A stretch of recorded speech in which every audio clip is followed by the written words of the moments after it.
আসলে মাওলানা সাদ সাহেবের এই ভুলগুলি টার্গেট না, তবলিগের এই যে গন্ডগোল, এটার মূল ইস্যু হচ্ছে ইমারত এবং শুরাইজা।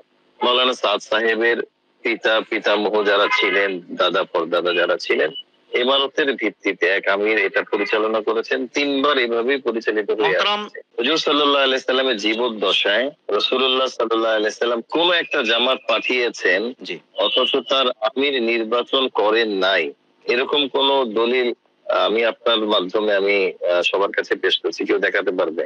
এবং রাসূল সাল্লাল্লাহু আলাইহি সাল্লামের কথা হচ্ছে যে 3 জন কোন সফরে গেলে একজন যেন আমির হয়। আমরা 3 দিন জামাত থেকে শুরু করে 3 চিল্লা 1 বছরের জামাত পাঠাইলো, এখানে একজন আমির নির্ধারণ করি। ওমর রাদিয়াল্লাহু তাআলা আনহু যেটা বিখ্যাত উক্তি, লা ইসলাম ইল্লা বিল জামা ওয়ালা জামা ইল্লা বিল ইমারা ওয়ালা ইমারা ইল্লা বিত তাআ। ইসলাম কায়েমই হইতে পারে না জামাত ছাড়া, জামাত হইতেই পারে না আমির ছাড়া, আমির হইতেই পারে না ইতাআত ছাড়া। স্পষ্ট কথা। আপনি স্বর্ণ যুগের সময়গুলি যদি দেখেন, সিস্টেম তো ইমারত আকরাব ইলা সুন্নাহ, এটা আমার কথা না, এটা সারা বিশ্বের সমস্ত গ্রহণযোগ্য সমস্ত উলামায়ে কেরামের কথা। মূল বিষয়টা হচ্ছে যে মাঝখানে একটা গ্যাপ, যেখানে তারা কম্বাইনলি 3 জন এই কাজটাকে পরিচালনা করেছেন। সাদ সাহেবের বয়স অল্প ছিল। এখন ওই সিস্টেমটাকে কারো দাবি হচ্ছে যে আমরা এইভাবে শুরাই সিস্টেমটাকে আমরা চিরজীবন বলবৎ রাখবো। মাওলানা সাদ সাহেবের যেটা আজম ছিল যে না, তবলিগ মৌলিকভাবে যেখান থেকে শুরু হয়েছে ইমারতের ভিত্তিতে, আমরা আবার সেখানে ফিরে যাব।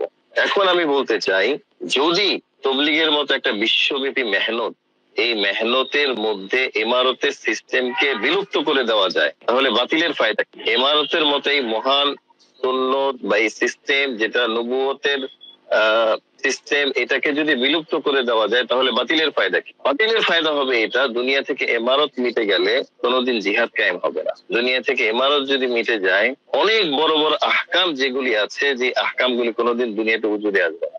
আমরা যখন আফগানিস্তানে গিয়েছি, আফগানিস্তানের এক একজন ওলামায়ে কেরাম, তাদের সামনে দাঁড়ানো মানে একটা বড় হিম্মতের ব্যাপার।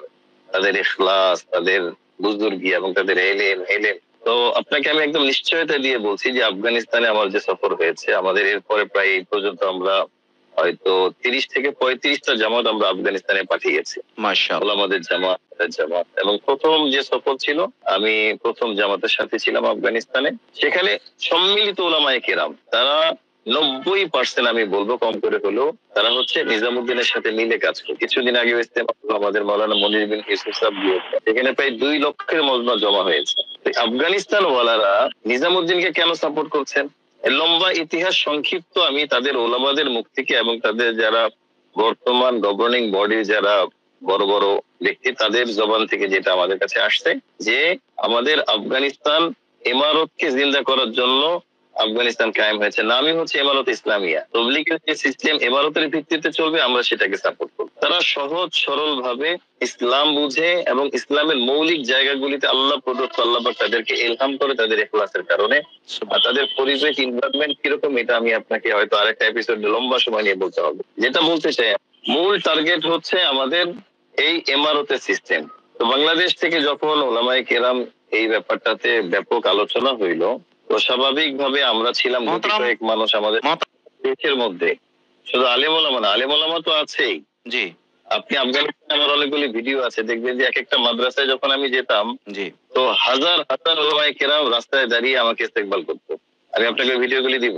এক একটা মাদ্রাসার প্রোগ্রামে, বুখারীর মুসনাদ, এক একটা মাদ্রাসায় যেখানে 5000 10,000 ছাত্র, সেখানে আমাদের প্রোগ্রাম হইতো। আপনাকে ছোট একটা প্রমাণ দিই। এই আমি 2021 সালে আফগানিস্তানে গিয়েছি। এই 3-4 বছরের মধ্যে আমরা প্রায় 35টা থেকে 40টা জামাত আমরা পাঠিয়েছি। 35-এর উপরে হবে, নিচে হবে না। আমাদের বিপক্ষে যে শুরাই ভাইয়েরা আছে, তারা কয়টা জামাত পাঠিয়েছে আপনি আমাকে একটা হিসাব দিয়ে চ্যালেঞ্জ করে বলবে, একটা জামাতও তারা হয়তো পাঠায়নি। একটা জামাত না, কারণ ওইখানে এটার অ্যাকসেপ্ট করার মতো লোকই নেই। আচ্ছা, যেটা আমি বলতে চাই যে মূলত মাওলানা সাদ সাহেবের ভুলগুলি মূল টার্গেট ছিল না। মূল টার্গেট ছিল যে আপনি ইমারত ছেড়ে দেন, তাহলে মাসলা হল। যেটা বর্তমান আপনার কাছে অনেকগুলি ঘুরে ঘুরে ভিডিও আসছে, অনেক ওলামায়ে কেরাম বলছেন যে সাদ সাহেব যেখানে থাকুক, তিনি অনলাইনে একটা ঘোষণা দিয়ে আমি ইমারত ছেড়ে দিয়েছি, তাহলে মাসলা খতম। আমার কথা হলো যে সাদ সাহেব ব্যাপারে আপনি বলছেন যে আল্লাহ হাতে হিদায়াত নাই, সাদ সাহেবের ব্যাপারে বলছেন উনি নবীর ভুল ধরে, সাদ সাহেবের ব্যাপারে বলছেন ওনার আকীদা ঠিক নাই, তাহলে শুধু ইমারত ছেড়ে দিলে ওনার সবকিছু ঠিক হয়ে যাবে? তাহলে বোঝা যায় যে এই ভুলগুলি আসলে মূল টার্গেট ছিল না, মূল টার্গেট ছিল ইমারত।